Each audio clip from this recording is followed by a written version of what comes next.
গতকাল ছিল রাখি। অন্য বছরগুলোর থেকে এই বছরের রাখির দিনটা আলাদা। তিলোত্তমার বিচার চেয়ে পথে নেমেছে সাধারণ মানুষ।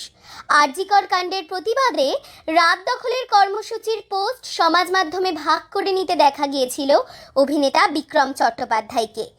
এই ঘটনার প্রতিবাদ স্বরূপ এই বছর রাখি পূর্ণিমার উদযাপন থেকে বিরত থাকলেন তিনি ও তার বোন। সমাজ মাধ্যমে তিনি দুটো ছবি পোস্ট করেন তার বোনের সঙ্গে, একটি শৈশবের আর একটি বর্তমানের। ছবির ক্যাপশনে তিনি লেখেন, এবছর আমরা রাখির উদযাপন করছি না।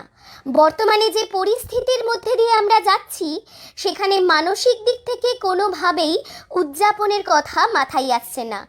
আরও লেখেন তিনি, আমরা পুরুষ হিসেবে ব্যর্থ, আমরা মানুষ হিসেবে ব্যর্থ, আমরা সমাজ হিসেবে ব্যর্থ। ধর্ষকদের কোনোভাবেই ক্ষমা করা যায় না, আমরা সবাই বিচার চাই। অভিনেতার এই পোস্টে তার অনুরাগীরা তার এই সিদ্ধান্তকে কুর্নিশ জানিয়েছেন।